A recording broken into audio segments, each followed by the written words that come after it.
أعوذ بالله من الشيطان الرجيم.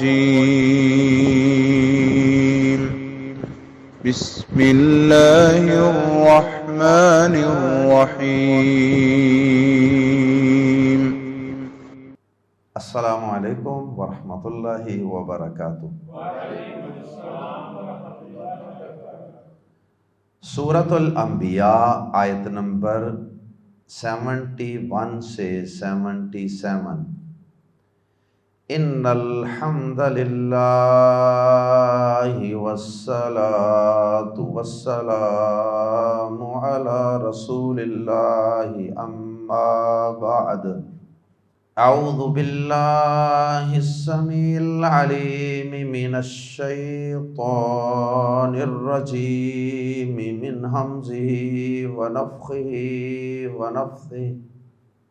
وَنَجَّيْنَاهُ وَلُوطًا إِلَى الْأَرْضِ الَّتِي بَارَكْنَا فِيهَا لِلْعَالَمِينَ وَوَهَبْنَا لَهُ إِسْحَاقَ وَيَعْقُوبَ نَافِلَةً وَكُلًّا جَعَلْنَا صَالِحِينَ وَجَعَلْنَاهُمْ أَئِمَّةً يَهْدُونَ بِأَمْرِنَا وَأَوْحَيْنَا إِلَيْهِمْ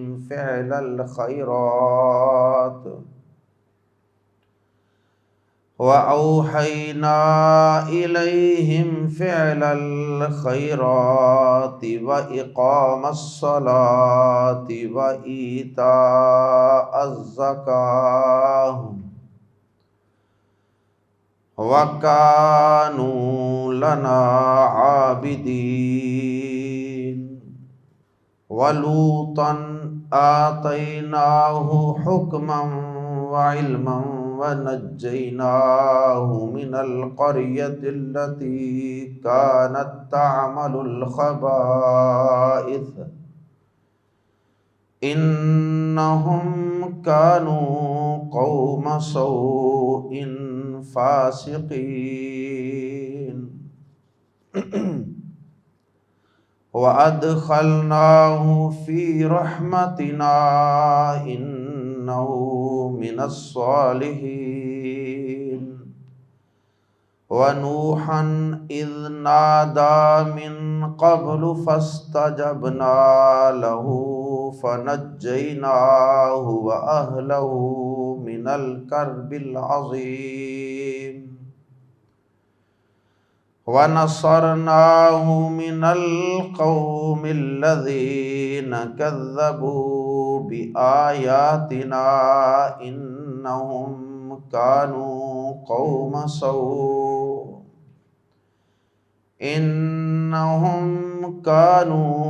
قَوْمَ سَوْءٍ فَأَغْرَقْنَاهُمْ أَجْمَعِينَ۔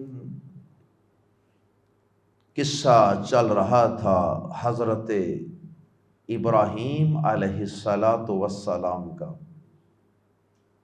قوم کو اور اپنے گھر والوں کو، والد کو اللہ کی توحید کی دعوت پیش کی، اور جب وہ زبانی دعوت کو تسلیم کرنے کے لیے تیار نہ ہوئے تو ابراہیم علیہ السلام نے ان کو ہوش دلانے کے لیے، ان کو جھنجھوڑنے کے لیے اور ان کے جمود کو ختم کرنے کے لیے عملی کارروائی کا فیصلہ کیا۔ بتوں کو توڑا اور ان کی عقلوں کو اس طرح جھنجھوڑا۔ قوم نے ابراہیم علیہ السلام کو سزا دینے کا فیصلہ کیا اور بہت بڑا آگ کا ایک الاؤ، ایک پامبڑ جلا کر ابراہیم علیہ السلام کو اس آگ کے اندر پھینک کر توحید کی آواز کو ہمیشہ کے لیے بند کر دینے کا فیصلہ کیا۔ لیکن وہ شمع کیا بجھے جسے روشن خدا کرے۔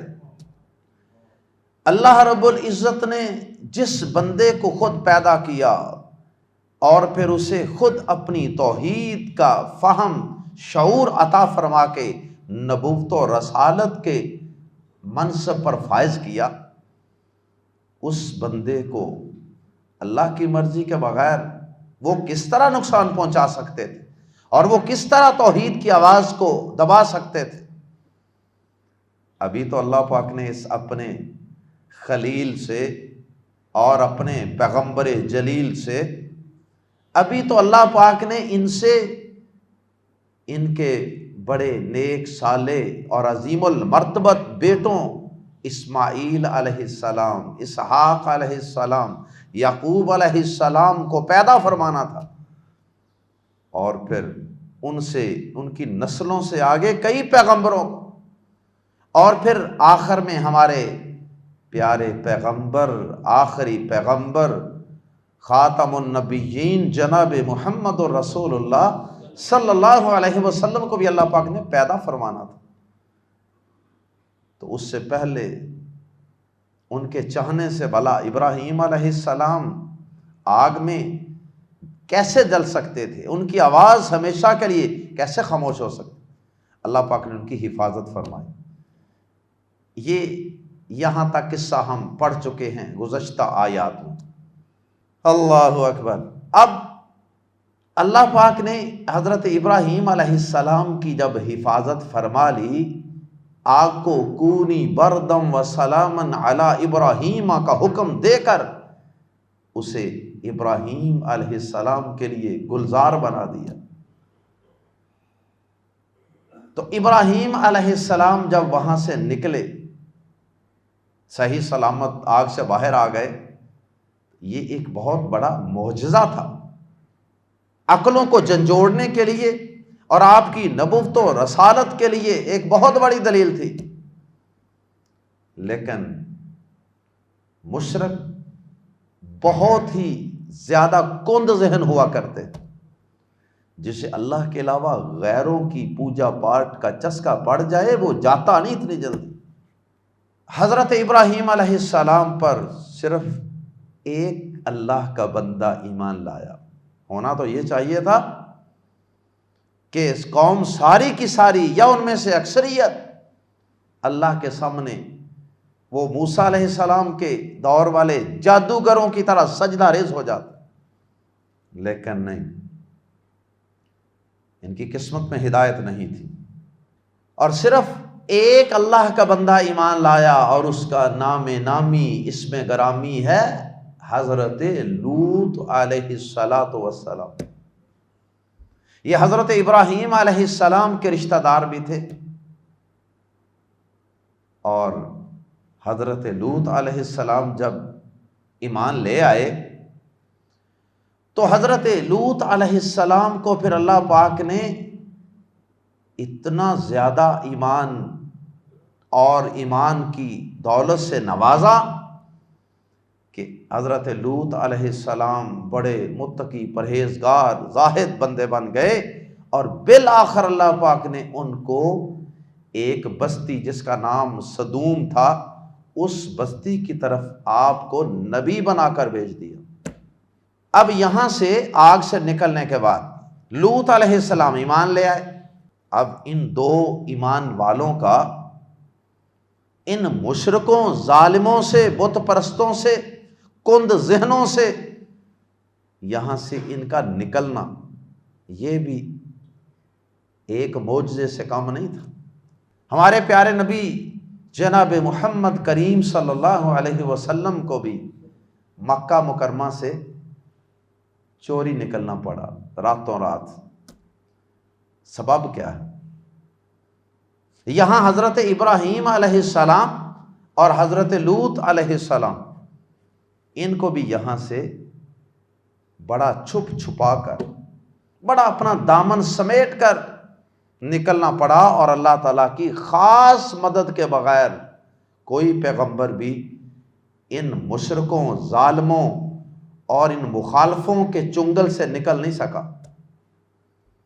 نبی پاک صلی اللہ علیہ وسلم کی بھی اللہ پاک نے خاص حفاظت فرمائی تھی، اور وہ غار کے قریب جا کر بھی آپ کو نہیں دیکھ سکے تھے۔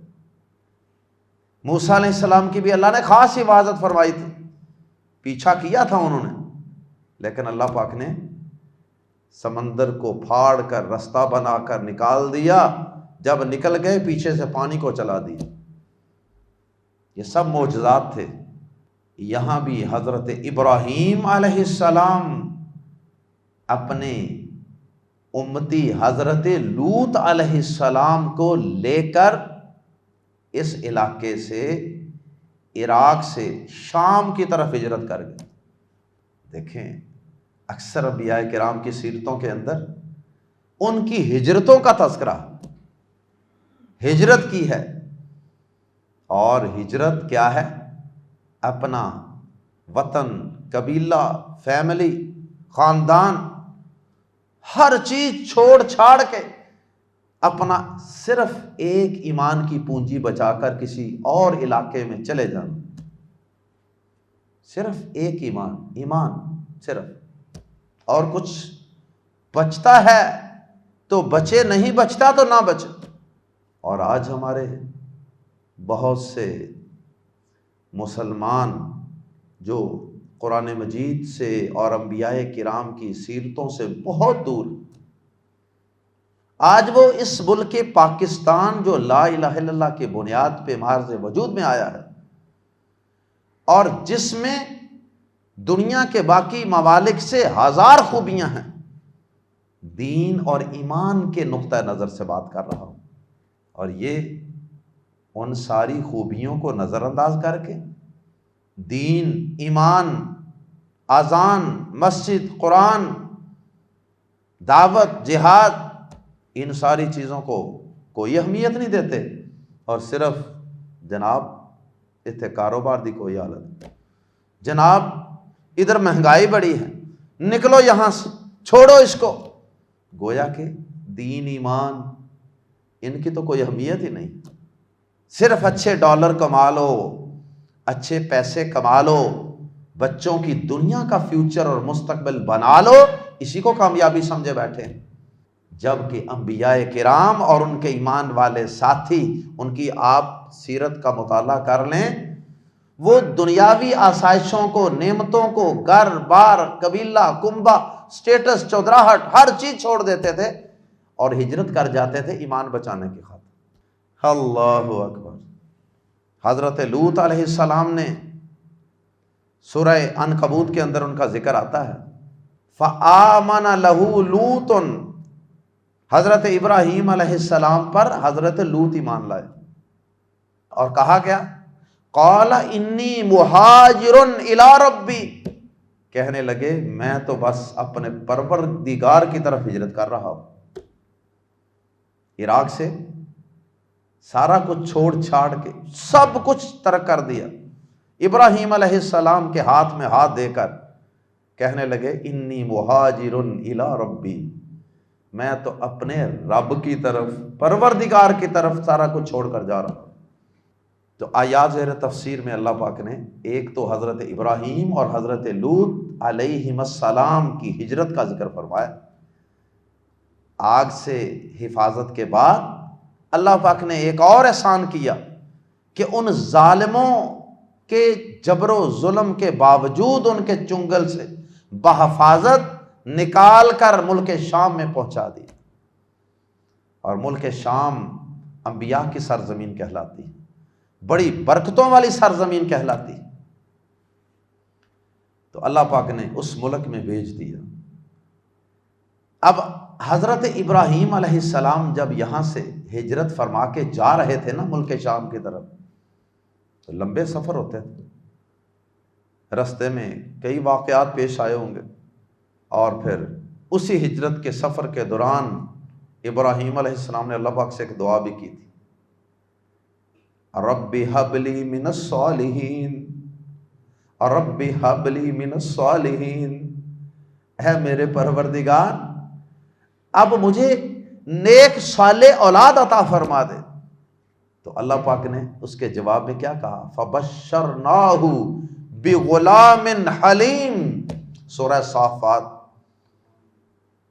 فرمایا کہ ہم نے اسے اس دعا کو قبول کرنے کے فوراً بعد اللہ پاک نے فرمایا فبشرناہ بغلام حلیم، ہم نے اسے ان کی دعا کے مطابق، ابراہیم کی دعا کے مطابق ہم نے اسے ایک بیٹا اسماعیل عطا کر دیا، اور وہ بیٹا بھی ایسا تھا جو بڑا ہی حلیم و طبع تھا، بڑا ہی تحمل والا، برداشت والا، حلم بہت بڑی خوبی ہے، اور یہ اللہ پاک نے اپنے نبیوں کو عطا فرمائی بطور خاص۔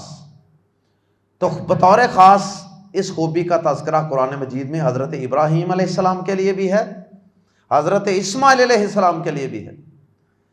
تو بہرحال سورہ صافات کی ان آیات میں اگرچہ اسماعیل علیہ السلام کا وہاں ذکر تو نہیں ہے، فبشرناہ بغلام، ہم نے انہیں ایک بیٹا دیا، لیکن آگے کس بیٹے کی قربانی کا ذکر ہے؟ حضرت اسماعیل علیہ السلام کی قربانی کا ذکر۔ خواب آیا ابراہیم علیہ السلام کو بیٹا ملنے کے بعد، تو پھر انہیں ذبح کرنے کے لیے گئے، وہ سارا واقعہ۔ تو اس سے مراد اسماعیل علیہ السلام ہے۔ اہل علم فرماتے ہیں کہ جو دعا کی تھی، جو خواہش اور امید لگائی تھی اللہ سے، وہ تو اللہ پاک نے اسماعیل علیہ السلام کی شکل میں دعا قبول فرما لی اور امید پوری کر دی، لیکن اللہ پاک نے پھر مزید کرم کیا، مزید فضل کیا۔ دعا جن کے لیے نہیں بھی مانگی تھی نا، اللہ پاک نے وہ بھی بیٹا اور پوتا عطا کر دیے، حضرت اسحاق، اور پھر ان کی اولاد میں سے حضرت یعقوب علیہ السلام، اور پھر آگے ان کی نسلوں سے بھی بڑے نبی ہوئے۔ تو اللہ پاک نے فرمایا کہ ہم نے پھر آپ کو زائد عطیے کے طور پہ، دعا تو آپ نے کی تھی نا، اسماعیل مل گیا، وہ تو ایک خواہش پوری ہو گئی، اب ہم نے زائد عطیے کے طور پہ آپ کو اسحاق کی خوشخبری بھی دی، اور پھر ان سے آگے یعنی آپ کو پوتا یعقوب بھی عطا کر دیا۔ اور پھر اللہ پاک نے ان سارے نبیوں کے کچھ اوصاف بیان کیے، حضرت ابراہیم علیہ السلام، حضرت یعقوب علیہ السلام، حضرت اسحاق علیہ السلام، ان کو ہم نے کیا ذمہ داریاں سونپی تھیں، اور ان کے اوصاف اور خوبیاں کیا تھیں، کردار کیسا تھا۔ اس کے بعد پھر اللہ پاک نے، یہاں تک تو ذکر تھا حضرت ابراہیم علیہ السلام، سورۃ الانبیاء میں حضرت ابراہیم علیہ السلام کا ذکر اس بات کے ساتھ ہی ختم ہو جاتا۔ پھر اس کے بعد اللہ پاک نے حضرت لوط علیہ السلام کا ذکر خیر فرمایا کہ ان کو ہم نے الگ سے نبی بنایا، اور ان کی قوم جو تھی وہ بڑے گندے کردار کی مالک تھی، ہم جنس پرستی کی بیماری تھی، مرد مرد کے ساتھ اپنی خواہش پوری کرتا تھا۔ اللہ اکبر۔ تو پھر ان کی طرف ہم نے حضرت لوط علیہ السلام کو سدوم نامی بستی میں مبعوث فرمایا، اور پھر اللہ پاک نے آخری 2 آیات میں ذکر فرمایا ہے اپنے ایک اور پیغمبر حضرت نوح علیہ السلام کا، جو حضرت ابراہیم علیہ السلام سے بھی پرانے پیغمبر، ان کا اللہ پاک نے بعد میں انتہائی اختصار سے ذکر خیر فرمایا کہ کس طرح پھر ان کی قوم پر عذاب آیا، اور کس طرح اللہ پاک نے نوح علیہ السلام کو اس کرب سے، اس عذاب سے، اور ان کے ساتھ ایمان والوں کو بھی بچایا، اور باقی 950 سال کی تبلیغ کے بعد بھی ایمان نہ لانے والے ظالموں اور مخالفوں کو غرق کر دی۔ آئیے قرآن مجید کے الفاظ میں پڑھتے ہیں، وَنَجَّيْنَا، آیت نمبر 71، وَنَجَّيْنَا، اور ہم نے نجات دی، اسے، وَلُوطًا، اسے کسے؟ ابراہیم علیہ السلام، کیونکہ گزشتہ آیات میں انہی کا تذکرہ چل، آگ سے نجات دینے کا تذکرہ۔ وَنَجَّيْنَاهُ، پہلے ایک نجات آگ سے دی جا چکی، اب یہ دوسری نجات کا تذکرہ، اور یہ نجات کس سے تھی؟ دشمنوں سے، ظالموں سے، جو جان کے دشمن بن چکے تھے۔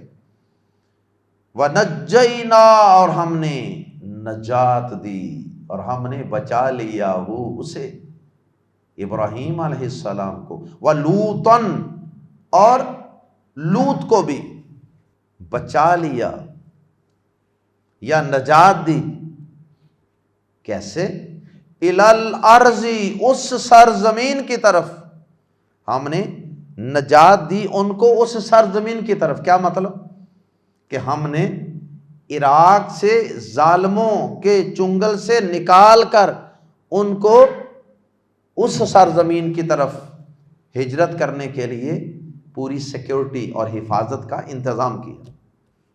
التی، جو بارکنا، ہم نے برکت رکھی، فیہا، اس بستی میں، للعالمین، جہانوں کے لیے، جہانوں کے لیے یعنی جہان کے لوگوں کے لیے، ہر دور کے لوگوں کے لیے ہم نے اس سرزمین میں بڑی برکت رکھی۔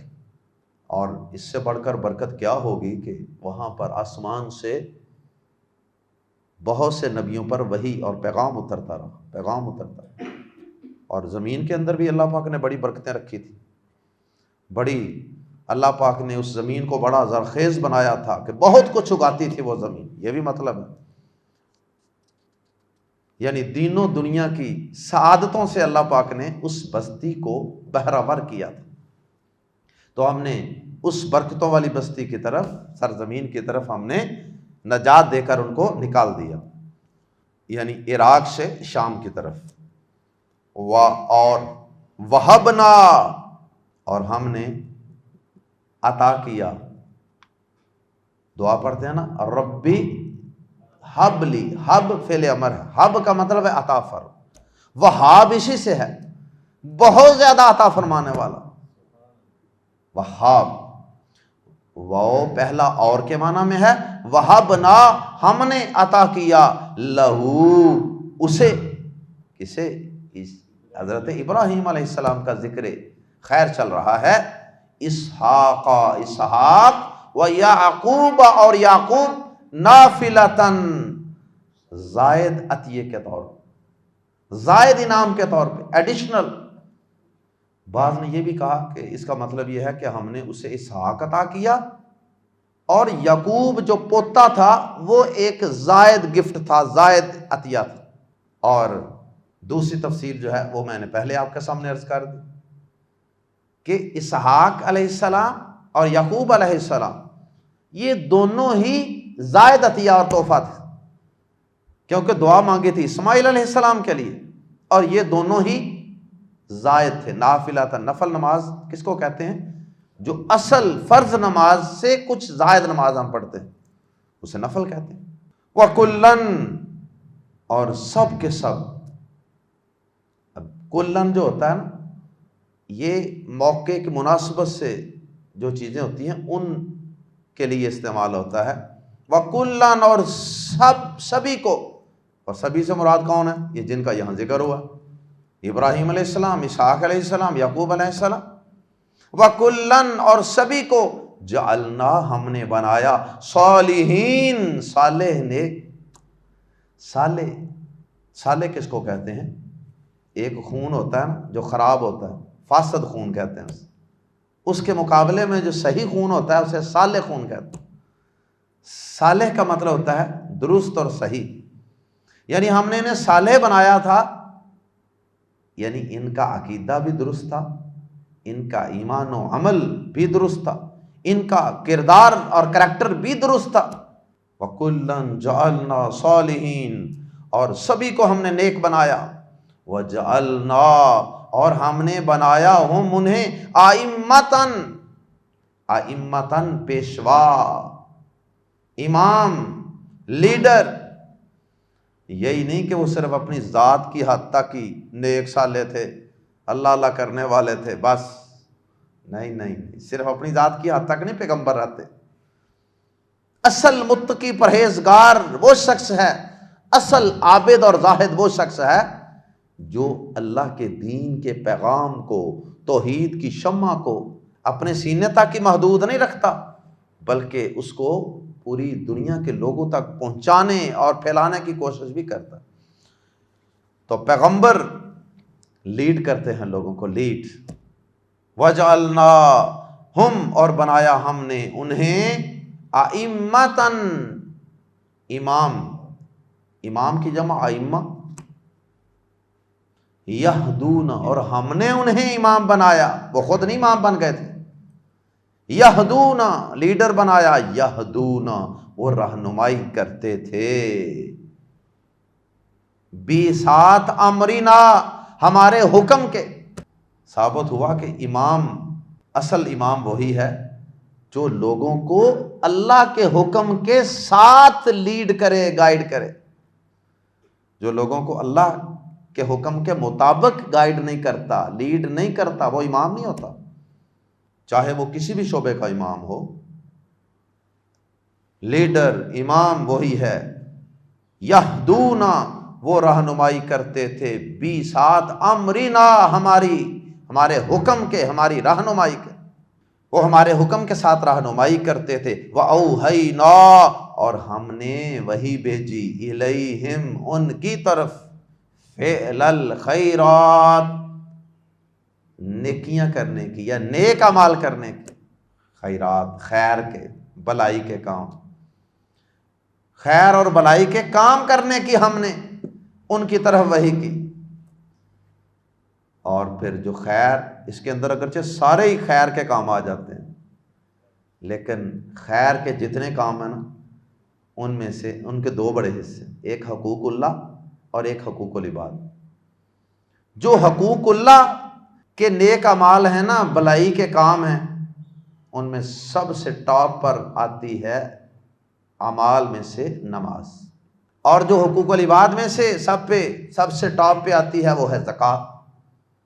دونوں کا الگ سے بطور خاص ذکر کر دیا، اگرچہ فعل الخیرات میں نماز اور زکوٰۃ بھی داخل ہیں، لیکن اہمیت کے پیش نظر ان کو الگ بھی بیان کر دیا۔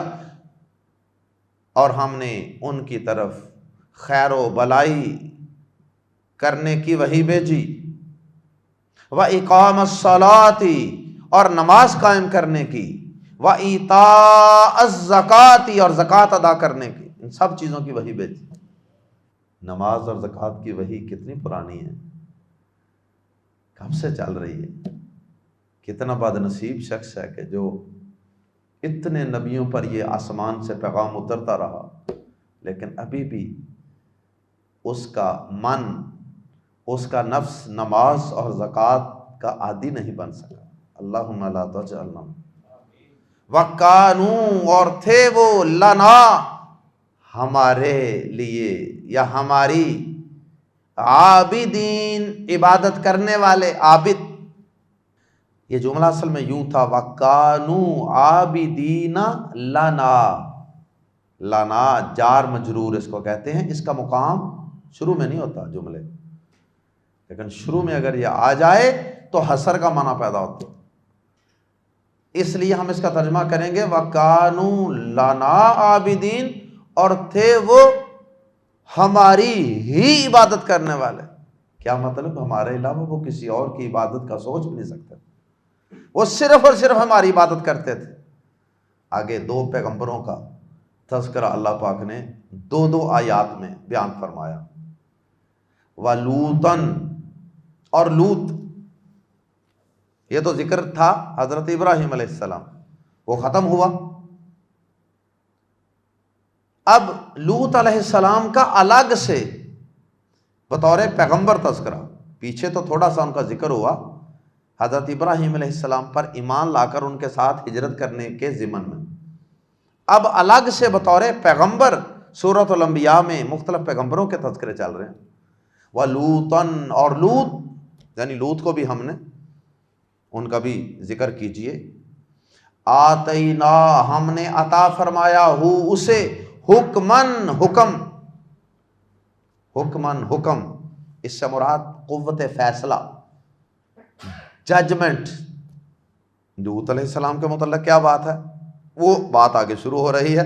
آتیناہو، ہم نے عطا فرمایا اسے، حکمن، حکم یا فیصلہ، یا فیصلے کی صلاحیت، یعنی فہم و فراست، عقل و دانائی، وہ کہ کس طرح لوگوں کے مسائل سننے ہیں اور اللہ تعالیٰ کی وحی کی روشنی میں ان کے فیصلے کرنے، وعلما، اور علم. اور لوط ہم نے اسے حکم اور علم عطا فرمایا. وَنَجَّيْنَاهُ، اور ہم نے نجات دی اسے، مِنَ الْقَرْيَةِ، اس بستی سے، الَّتِي، جو، کانت تھی، تعملو، عمل کرتی. بستی نے عمل کیا کرنا تھا؟ بستی کے لوگوں نے عمل کیے نا. بستی نے عمل کیے سے مراد بستی والوں نے. الَّتِي، کانت، جو تھی، تعملو، کیا کرتی. کانت کی وجہ سے تعملو کے اندر استمرار، ماضی جاری، پاسٹ کنٹینیوس کا معنی اور مفہوم پیدا ہو گیا. الَّتِی، جو، کانت تعملو، کیا کرتی تھی. یہ نہیں کہ ایک دو دفعہ کیا، بلکہ ان کا ماضی میں یہ معمول تھا. کانت تعملو، یہ کانا سے کانت ہے. کانت تعملو، چونکہ بستی مؤنث ہے، قریہ، اس لیے اس کے لیے الذی کی بجائے اللاتی مؤنث اور کانا کی بجائے مؤنث کانت استعمال ہوا. تعملو، عمل کی، کانت تعملو، عمل کیا کرتی تھی. الخبائث، گندے گندے کام، خبیث کام، وکٹ ڈیڈز، انتہائی کمینگی والا اور گندا کام، جانوروں والا کام کیا کرتے تھے. اس کی میں نے وضاحت کر دی کہ اللہ پاک نے جو فطری طریقہ تھا اپنی انسانوں کی خواہشات کو پورا کرنے کا، مرد اور عورت کو اللہ پاک نے پیدا فرمایا، جس سے آگے انسانی نسل آگے پروان چڑھتی ہے اور معاشرہ وجود میں آتا ہے. اس کی بجائے وہ ہم جنس پرستی کے اندر مبتلا تھے. مرد مرد کے ساتھ خواہش پوری کرتا عورتوں کے ہونے کے باوجود بھی. تفصیل آپ جانتے ہیں، پہلے یہ تفصیل کئی صورتوں کے اندر گزر چکی ہے.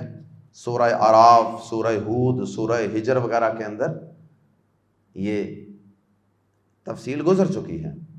انہم، یقیناً وہ، کانو، تھے، قوما، قوم یا لوگ، سوءن، برے، یقیناً وہ برے لوگ تھے، فاسقین، جو نافرمان تھے. وَأَدْخَلْنَاهُ، اور ہم نے داخل کر لیا اسے کسے؟ لوط کو علیہ الصلاۃ والسلام، فی رحمتنا، اپنی رحمت میں، انہ من الصالحین، یقیناً وہ نیک لوگوں میں سے تھا. وہ تو ہمارا صالح بندہ تھا نا، تو ہم اس گندی قوم کے اندر ان کی اصلاح کے لیے بھیجا. لیکن جب وہ قوم کسی طرح باز نہیں آئی تو پھر ہم نے اپنے بندے لوط علیہ السلام کو وہاں سے نکال لیا اور ان کو اپنی رحمت میں داخل کر لیا اور ان ظالموں کو تباہ و برباد کر دیا. آخری دو آیات میں حضرت لوط علیہ السلام کا تذکرہ. وَنُوحًا، اور نوح علیہ السلام کو بھی، یعنی نوح علیہ السلام کا بھی ذکر کیجئے. اور نوح علیہ السلام، اذ نادا، جب اس نے پکارا، من قبل، اس سے قبل مطلب ذکر تو ہو رہا تھا حضرت ابراہیم علیہ السلام کا اور ان کے ساتھ حضرت لوط علیہ السلام کا. یہ تو بعد کے لوگ تھے نا، بعد کے انبیاء کرام. تو اب پرانے ایک پیغمبر نوح علیہ السلام کا ذکر ہوا، اس لیے ساتھ کہہ دیا اذ نادا من قبل، جب اس نے پکارا اس سے پہلے. فاستجبنا، حضرت نوح علیہ السلام نے اللہ پاک سے کئی دعائیں کی ہیں جن کا سورہ نوح میں تذکرہ. جیسے انہوں نے یہ کہا تھا، لا تذر علی الارض من الکافرین دیارا، یا اللہ 950 سال میں نے تبلیغ کی ہے، تھوڑا وقت نہیں. بڑی بڑی باتیں سنی ہیں ان سے، بڑے مینے، تانے، مخالفتیں، اذیتیں، تکلیفیں، دھمکیاں، کیا کیا کچھ نہیں میں نے سہا، اب یا اللہ بس ہو گئی ہے، تھوڑے سے لوگ ایمان لائے ہیں، تو اے میرے رب، اب اللہ پاک نے ان کو اشارہ دے دیا تھا کہ اب ان میں سے کسی نے ایمان نہیں لانا۔ انہوں نے کہا یا اللہ اب جو بچ گئے نا کافر، اب اس دھرتی کے اوپر جتنے کافر ہیں نا، ان سب کو تہس نہس اور بلیا بھیٹ کر۔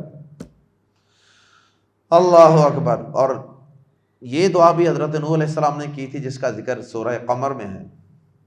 فَدَعَا رَبَّهُ أَنِّي مَغْلُوبٌ فَانتَصِرْ۔